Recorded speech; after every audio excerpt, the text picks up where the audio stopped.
Today, we're going to compare the workflow automations in Honeybook and Dubsado client management platforms. I think this is a really good feature that can help you make the decision between the two. So let's dive in. Hi everyone, I'm Lainey from Design by Lainey. I teach creative entrepreneurs how to make money, and a huge part of that is having a good client management system and using it to streamline your business. I love both Dubsado and Honeybook. They're two of the most popular platforms for creative entrepreneurs, and they both have wonderful automation features. So I'm going to show you how each of them works and give you some pros and cons between the two. I do have links in the description of this video that will get you discounts on both Dubsado and Honeybook. I don't think that pricing should be a big factor because the pricing is somewhat similar, but no matter which one you use, save a few bucks by using my links. All right, so in Honeybook, we're going to go into Tools, Automations to access this, and they're called Automations over here. And then in Dubsado, we'll go to Templates and Workflow, and they're called Workflows in Dubsado. I love all the different names that they have. So in each, you'll see kind of a different look. So this one, you click on them and then you see them listed out. In Honeybook, when you go to a new automation, they have this field where you can view things visually. I like this better. If I'm being honest, I think that it also opens up the capability. They don't currently have conditional logic, which is like, if someone does this, then do this action. If they do something else, do a different action. But from this interface, it looks like that's something that they'll be working on and bringing forward in the future. I know it's on Dubsado's radar as well, so I'm excited to see where that takes you. As you can see in Honeybook, we have 4 different actions we can do: send email, create task, send file via email, and then send flow via email. You guys may or may not know about flows yet because they're still in beta, but they're basically going to kind of replace the brochure feature and allow you to combine a bunch of things. So a flow could be an invoice, a flow could be some PDFs that they go through. A flow is basically just kind of an action that you direct your clients through, and you can put a bunch of different parts in it. So I think that once we're able to show you that, I think you'll see that there's actually more actions here than it looks like. But for right now, let's just focus on these top 3, which is send email, create task, and then send file via email. In Dubsado, I'm just going to add a workflow, name it. I think I might already have that one. You can add a payment plan to this, which I think is really helpful. Just any of the payment plans that you have set up. And when you add an action, here we go. So you'll see there's a lot more options already on here. So we have changing the project status, adding a tag. These are things you won't be able to do in Honeybook. Send email, we were able to do. Send a form, you are able to do. Create a to-do is the same as that create task over here. Sending a contract or invoice, or creating an invoice. These are things that you can kind of do with flows in Honeybook. So those are kind of equal. Activating and deactivating the portal, you can't currently do those in the Honeybook automations. Pausing the workflow. Okay, I like these ones here that are pausing and hold actions until. I think those are really helpful, just from a workflow capability. And those are things that you won't be able to do in Honeybook. You can send an appointment scheduler, start a workflow, or archive the project. So a few different things that are in this section that are not in the Honeybook section. I will say that if you're new to workflows and you're not going to do anything really involved, for instance, if you don't use the scheduler, those kind of things, I think Honeybook has everything you need. I just think Dubsado has more options that, frankly, like, I don't use all of these options. I don't really use the scheduler. I don't really use the portal too much in my business personally. So it just kind of depends on how you need to use the workflows and how comfortable you are with them, of course. But definitely think that Dubsado has more actions, and I love that. So within this, you can list how many days, hours, weeks, or years afterward. In Honeybook, you are able to do that as well. You have days, minutes, hours, days, and weeks. You don't have years here, but you can make that work. And you don't have minutes here, but that's okay. I don't think you need it to be that aggressive. So let's see. We've got after and before. And the different triggers here in Honeybook are automation is activated, project end date or project date, contract is signed, questionnaire submitted, invoice paid in full, first payment is made. I like that distinction. I think that's really helpful.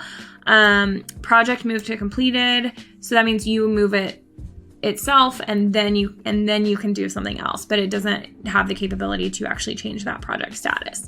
When the brochure or the flow are submitted or completed, and then when all required signatures are signed. I do like that. I think that's something that Dubsado doesn't have, with like different signatures on the same project. So that's kind of a unique thing to Honeybook. Let's see what triggers they have in Dubsado. So after workflow started, before and after the project start or end date, after form is completed, after invoice paid in full, contract signed, after all previous actions completed, appointment is scheduled, appointment start time, appointment end form, and a form is not completed. This is one of my favorite ones because I think that if a form is not completed, it's really helpful to send out a reminder saying like, hey, it's been 3 days, you haven't filled out this form. Please let us know if you're having any issues or if we can help in any way. I think that's really, really helpful. So I love that particular one. The invoice needs to be paid in full for some of these. So because the contract and invoice are generally together, I think you can work around here by just having things be after the contract is signed. But I do like over here, if you definitely want to make sure you get paid first, you can, in Honeybook, do a trigger like after or before the first payment is made.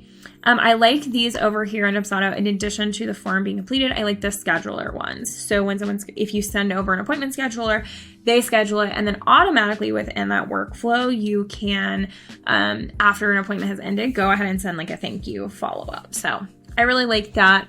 If you're going to use the appointment scheduler, definitely recommend Dubsado. If you're not going to, if it's important to have like that first payment on here, I definitely think that's really helpful in Honeybook. That's my favorite part of that one. The appointment scheduling one, and then the form not be completed, or after all previous actions completed. I think that within Dubsado, what they have that Honeybook doesn't is kind of this meta workflow. So that's like the action of pausing and holding the actions until, and then after everything else is complete or after a form is not completed. So it has the ability to work to do actions within the other workflow actions, which I haven't seen from any other system. So let's act like we are going to send a form. Let's do that in both of these. Let's do a questionnaire. So they have all of their questionnaires that you can choose from there, really easy. Your email templates are things that you've created in the past, or you can create a new email template.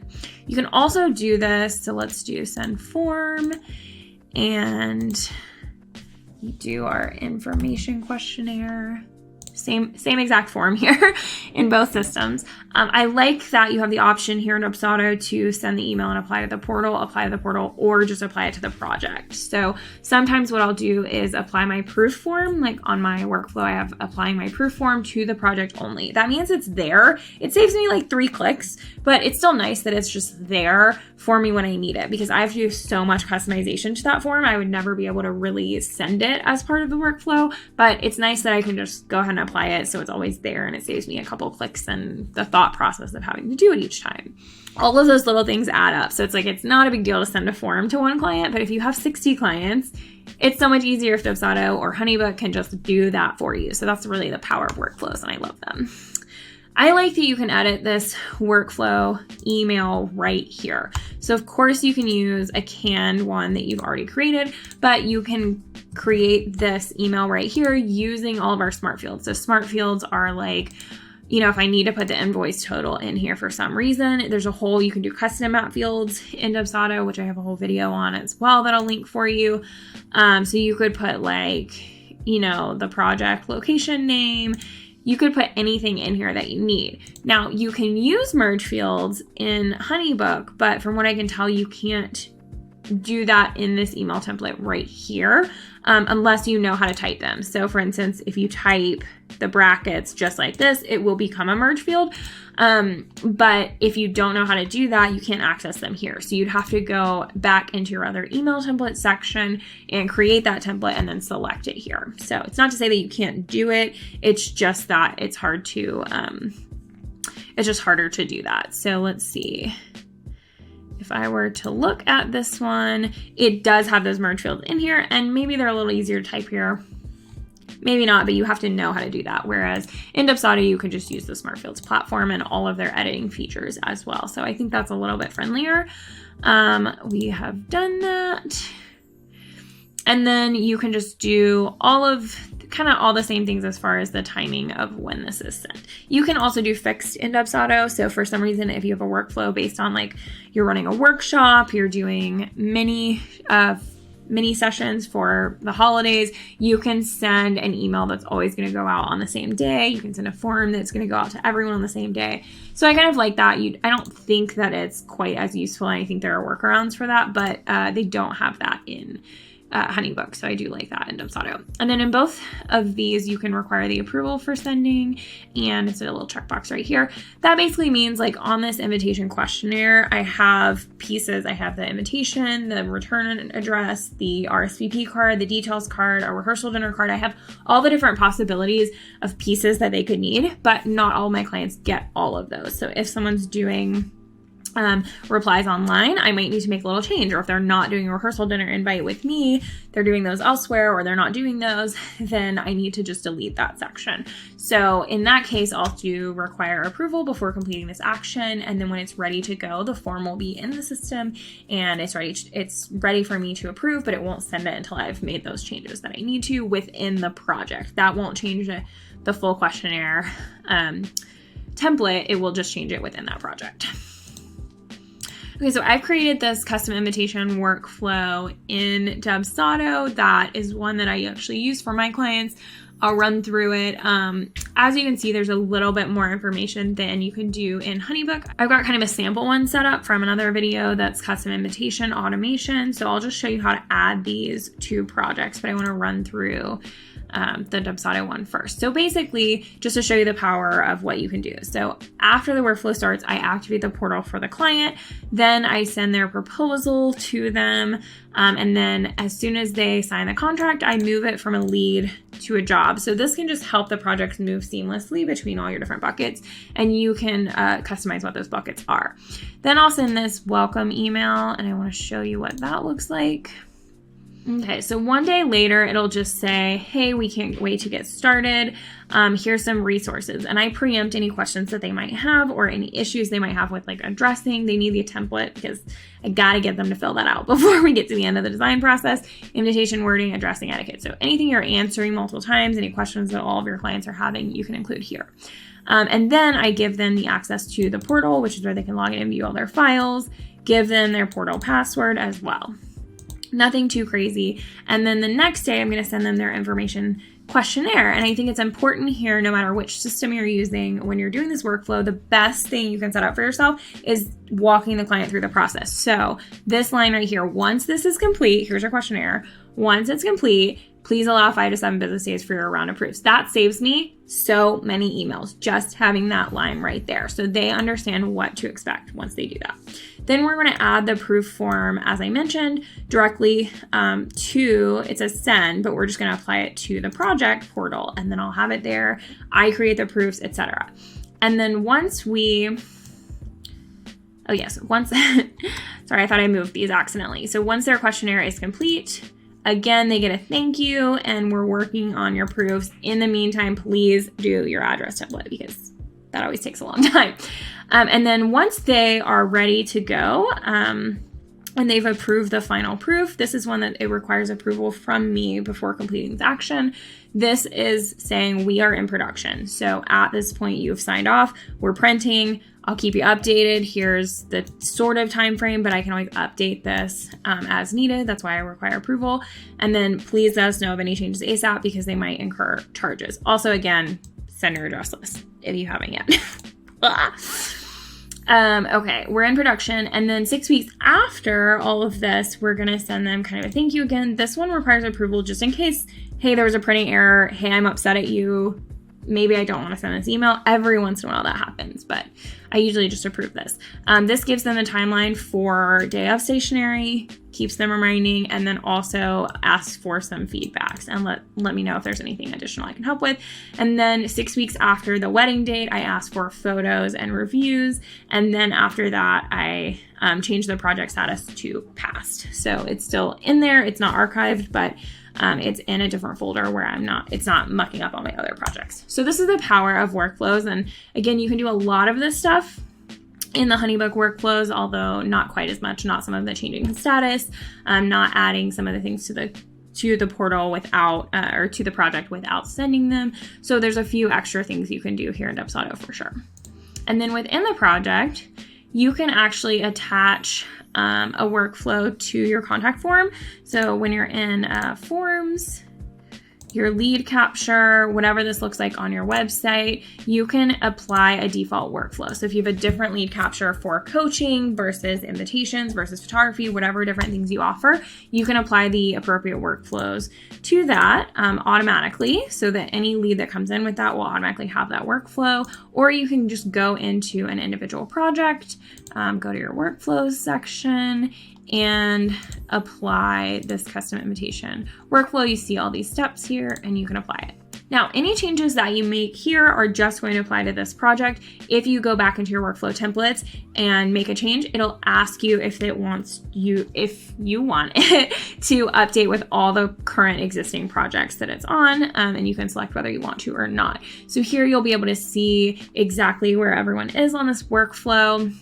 And you can edit, remove, mark completed, or force now. So if I just click force now, it would activate the portal right now. All right, when you go into your projects in Honeybook, you can just click on this project. And in this section that is only visible to you, you'll be able to add any of your automations. So you can do a quick apply, or you can do customize and apply. I think that's pretty cool.